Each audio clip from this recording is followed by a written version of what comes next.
Welcome back to Desert Sun Crypto. I'm your host, the Desert Sun. It's good to be back. I took some time off. I usually do unexpectedly. There's some things that I'm going to be changing, which is great for me. Nothing bad, all good stuff. But today, I definitely wanted to hop on and share some insight, my perspective on what I heard today. I was able to hop on the SEC XRP uh, lawsuit hearing. And let me jump right into it. So, for those of you who have been following along, maybe not, SEC has had this lawsuit with Ripple, in particular, defendants Brett Garlinghouse and Chris Larson. Now, James K. Fallon on Twitter had put out some important dates that are upcoming. He did for August 31st, and this was ultimately the discovery deadline. So, and I'm just reading here what it says. That the parties may conduct the depositions of Brett Garlinghouse and Chris Larson after the close of the 31st, 2020. Fact discovery deadline. The parties' motion indicates that one deposition will be conducted on September 14th and the other deposition on September 20th. Remember those dates. It appears Brad Garlinghouse will be the first and then Chris Larson. So assuming Brad will be on the 14th, Chris Larson will be on the 20th. So what I'm going to do is I'm just going to give you an abridged version of what I heard today in as close to the order as I heard it, just kind of give you an idea of what transpired. It really wasn't anything longer than 45 minutes to an hour. But here we go. So Judge Sarah Netburn, sorry, she brought up both motions that were filed by the SEC and the defendants, which were Ripple. Ripple had asked for some of the privileged material that had been kept in the SEC's hands regarding their deposition to be released. SEC basically said we're using the privilege, saying that they couldn't release information for reasons that I'll get to here in a second.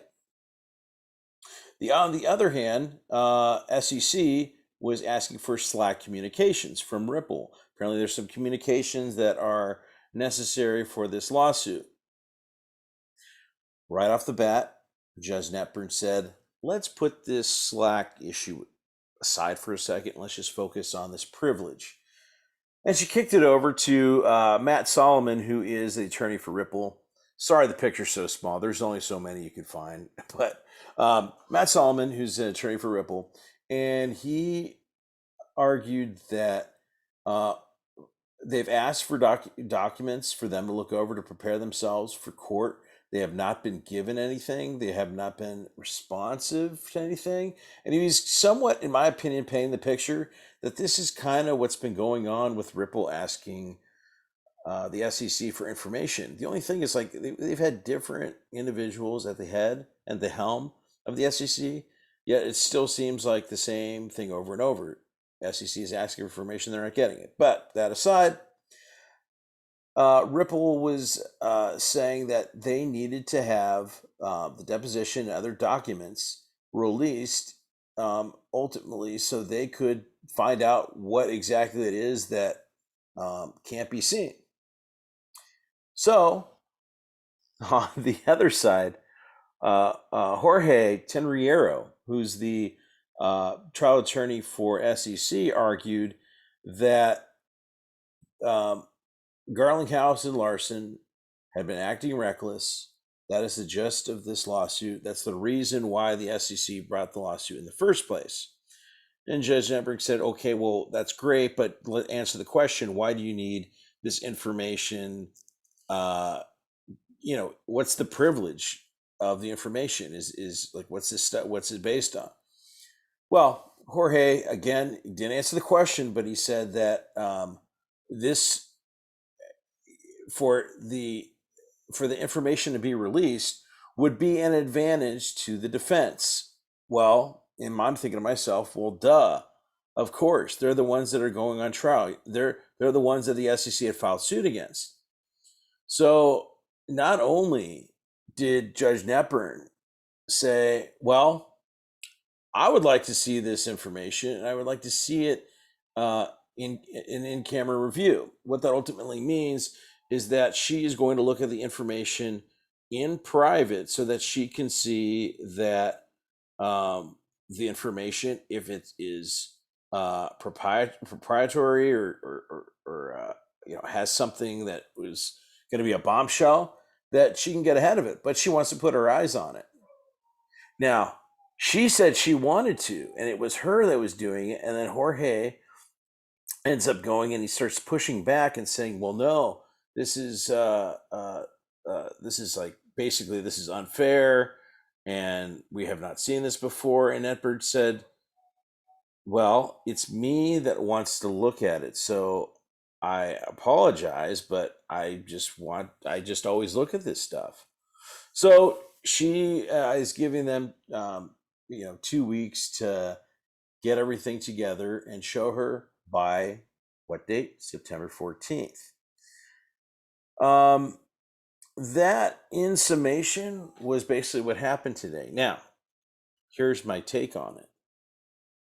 I believe that what we're going to see is the SEC go back into the war room and figure out whether or not they're going to expose some of the information that's going to make them, in my opinion, look foolish and Ripple look like they've got their shit together, which they do. And I think they're going to settle before the 14th. That's just me.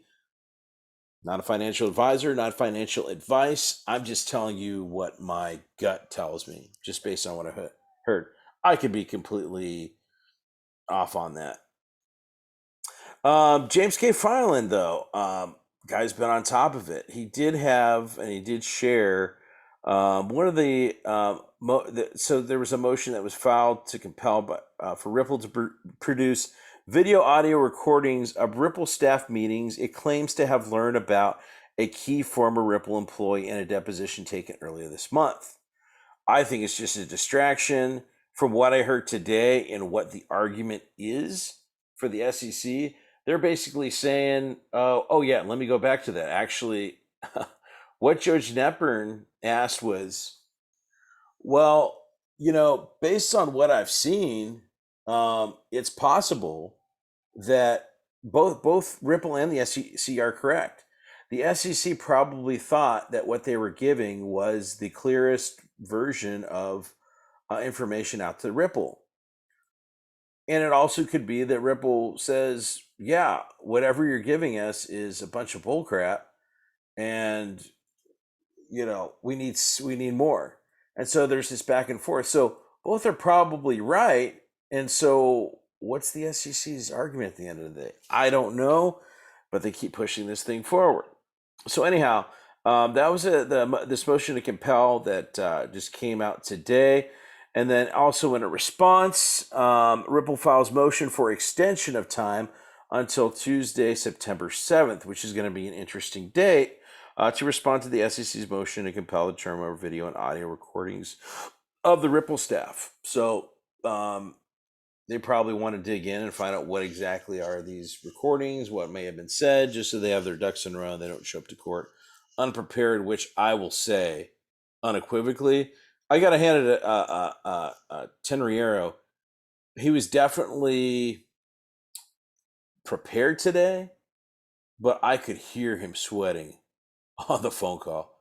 He sounded like he was just getting his ass handed to him. I'll tell you, Matthew Solomon sounded great, and he was just playing up that Ripple is the one defending itself, and there really hasn't been a lot of help, and hopefully that's the picture that he's painting.